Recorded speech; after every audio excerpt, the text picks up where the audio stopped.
अरे ये क्या, रोता हुआ बच्चा? अच्छे बच्चे रोते नहीं हैं। अच्छे बच्चे रोते नहीं हैं। अच्छे बच्चे रोते नहीं। तो रो बेटा, मैं इनको समझा के आता हूँ।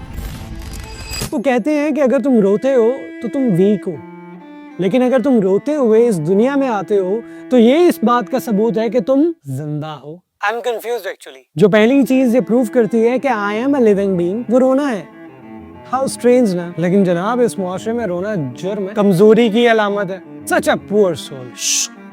अच्छे बच्चे रोते नहीं है, क्या करें, बचपन से ग्रूमिंग ही कुछ ऐसी हुई है। जब रोते थे तो कहते थे चुप हो जाओ, अच्छे बच्चे रोते नहीं है। जब खुल के हंसना चाहा तो कहा नहीं, इतनी जोर से नहीं हंसते, काम डाउन। जब गुस्सा करना चाहा तो कहा अरे ये क्या कर रहे हो, ऐसे नहीं बोलते, दीज आर बैड मैनर्स। जब प्यार करना चाहा तो समझ ही नहीं आया कि कैसे करना है, क्योंकि सारा इमोशनल इक्वेशन ही डिस्ट्रॉय हो गया ना, क्योंकि हमें पता ही नहीं है ना when to love, when to smile, when to cry, when to react, क्योंकि कभी कुछ खुल के किया ही नहीं ना। मेरे उस्ताद कहते हैं तुम अगर खुल के रो नहीं सकोगे तो खुलकर हंस कैसे सकोगे। I want to say thanks to everyone जिसने मेरे बचपन में मुझे ये कहा अच्छे बच्चे रोते नहीं हैं। तो मैं अच्छा बच्चा बन गया, मैंने रोना छोड़ दिया, आंसुओं को निगलना सीख लिया विद अ परफेक्ट स्माइल। अंदर के तूफान को खामोश करना सीख लिया। मैंने सीख लिया कि स्ट्रांग दिखना बड़ा जरूरी, चाहे अंदर से कुड़ के मर जाओ। पर मैं गलत था, आई वॉज रॉन्ग।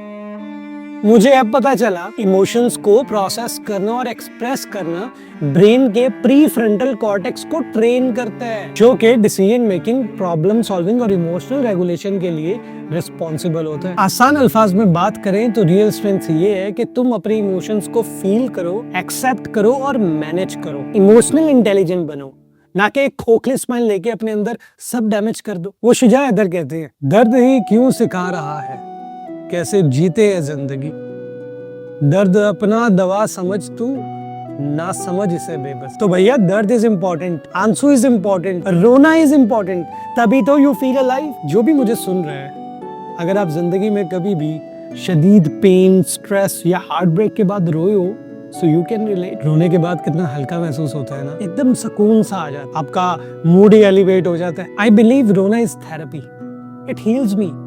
सच कहूं तो मेरी फेवरेट हॉबी रोना है, क्योंकि जब हम रोते हैं ना तो हम किसी और को डैमेज नहीं करते, हम किसी और पे गुस्सा नहीं उतारते, हम नफरत नहीं फैलाते, हम बस अंदर की जंग का बोझ हल्का कर लेते हैं। जब आपके दिल पे कोई बोझ होता है ना तो वो इतना वजनी हो जाता है कि feels like there is a war inside you. इतना शोर होता है, इतना स्ट्रेस होता है कि सांस लेना मुश्किल हो जाता है। और फिर आपके आंसू एक निगोशिएटर का रोल प्ले करते हैं। वो कहते हैं इनफ इज इनफ, चलो अब सुलह कर लो, क्योंकि अब इस गम को और मुझे दोनों को सुकून चाहिए। अपने इमोशंस को दबाना स्ट्रेंथ नहीं, बल्कि खुद से बेईमानी है। हम सब ने ना हंसना सीख लिए फिल्टर के साथ, नो ओरिजिनलिटी, बस दुनिया को बताना है I am the happiest person ever born on this planet. वरना लोग सच्ची मुच्ची हंस देते हैं आपके गम पे, और फिर ना हम अपने दिल का दरवाजा ही बंद कर लेते हैं, जिसकी वजह से गम तो क्या खुशी भी नहीं अंदर आ सकती। Journal of psychosomatic, pardon my pronunciation, research 2015 के मुताबिक जो लोग कंसिस्टेंटली अपने इमोशंस को दबाते हैं उनमें हार्ट डिजीज का रिस्क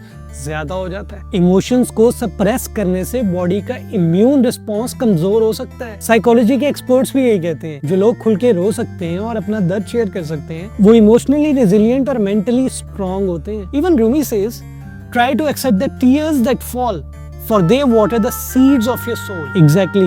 खुल के रोने से ना रूह डिटॉक्स होती है, और जब आपकी सोल डिटॉक्स होती है तो जीने का भी मजा आता है और हंसने का भी। तो मैं तो आपसे यही कहूंगा, अच्छे बच्चे रो लिया करते हैं। See you in the next one.